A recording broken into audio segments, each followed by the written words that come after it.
So, I don't know where the time's gone, but here we are again for another poetry session. So this is your October poetry session, as I said.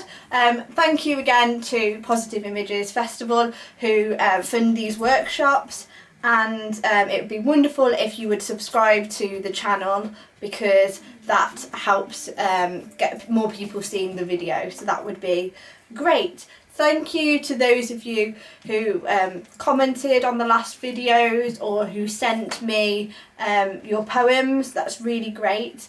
If you know anybody who needs these sessions in a written format, then let me know because I will email them out to you so that you can read it along with the video. So first of all, this particular one is the shorter activity of the two sessions. This might be particularly good if you're new to the English language, or you're new to poetry, or you just like to take things a bit slower, then this is a nice quick session for you. So I thought we would have a look at haikus. You might have come across them before. They're a Japanese form of poetry. They're always 3 lines long and they don't rhyme. Now, there's something to do with syllables, which means that each line has a certain number of syllables. And if you've not come across syllables before, you do know them if this is your first language for sure, and you probably know them even if it isn't. It's just one of those things you know but you don't realise it, and it's just how you can break a word up. So they're word sounds. So if I was to do my name and see how many syllables were in my name, I can clap them out. So Emily, 3 syllables, and you can do that for anything. You can do table, 2 syllables, chair, 1 syllable, bed, 1 syllable, hippopotamus, a lot more syllables, 5 I think if I counted right, and what you can hear in the background potentially chewing away, guinea pigs, 3 syllables. Even now, after all my my practice of writing poetry, I quite often just tap syllables out if I want to check the syllable count. And it's really good to read your poems out loud, because even if you're not doing a haiku, sometimes you might have an extra few syllables, and that's what can make the line sound a little long or clunky or not fit quite right. So syllables are really little things, but they're very important in poetry. So if I say syllable, I just mean those claps. If you want to extend your haiku knowledge a bit further, they're usually written about nature, and they often start with a word that indicates sort of the time that they're taking place. So it might be a season or it might be a time of day, but that's if you want to get more advanced with them. The basic rules are 3 lines, they don't rhyme, and the first line has got 5 syllables. The second line has got 7 syllables, and the last line has got 5 syllables. So 5, 7, 5. I'm going to show you an example of a haiku. This is by Matsu Basho, who is known as the master of the haiku. He was a Japanese poet. He was born way back in 1644 and he lived until 1694. So this is a long time ago. The thing to remember about this one is that I've just told you there's going to be 5 syllables, 7 syllables and 5 syllables, but this is a translation. The original Japanese version will have had that, but the English version, obviously the words are different, so it's slightly out. Autumn moonlight. A worm digs silently into the chestnut. Autumn moonlight. A worm digs silently into the chestnut. So the thing with haikus is they're really short and they tell a story in a really small amount of time, and usually the story is just a description and it lets the reader imagine that picture and then think of their own ideas about it.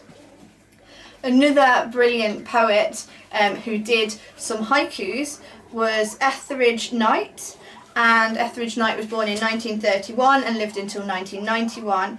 He was an African American poet and he made his name in the late 60s. He put out a debut volume of poetry called Poems from Prison, And a lot of his poems focus on the idea of freedom, or being able to actually create your own freedom. And they're very powerful poems, you know, all of his from that collection.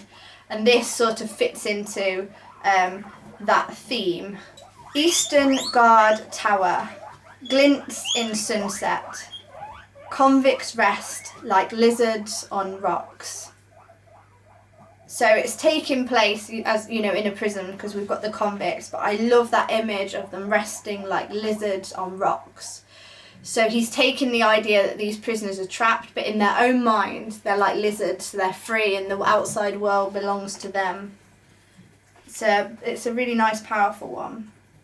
And we can see on this one, Eastern Guard Tower, 5 syllables.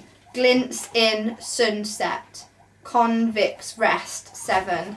Like lizards on rocks, 5 syllables. 5, 7, 5. That one fits it beautifully. And your sunset gives you an idea of the time of day, and it's taking place outside in nature. And we've got the mention of lizards. So that is essentially a perfect haiku, you know, traditionally speaking. You can break the rules though. There is a really good website called modernhaiku.org, and they have a magazine that they've put out for years, Modern Haiku magazine, and there's some great examples in there. I really like this one by Richard Bury, which was written in 1975, so it was from a way back issue. They have got their back issues on the website. I haven't got any more information about him. Sorry, I couldn't find anything more, but this poem is brilliant. Playground deep in snow, a gust of wind tries out the swings. We call that personification, when you're giving like personal qualities to an item, like human qualities, because obviously a gust of wind can't really try out the swings, it can't really play on the swings, but because he's a poet, he's using that personification to give it those human qualities, make it playful. Playground deep in snow, a gust of wind tries out the swings. And it's formatted like a haiku with the 3 lines, but as you can tell if you've just counted back, that it's not quite got the syllable count right on there. But it does fit in with this theme of nature. So don't be too hard on yourself if you've got an extra syllable here and there. Nobody's going to mind. It can still be a sort of haiku. And your challenge is to have a go at writing one. And you may want to write more than one, because they're pretty good fun to have a go at. So happy haiku writing.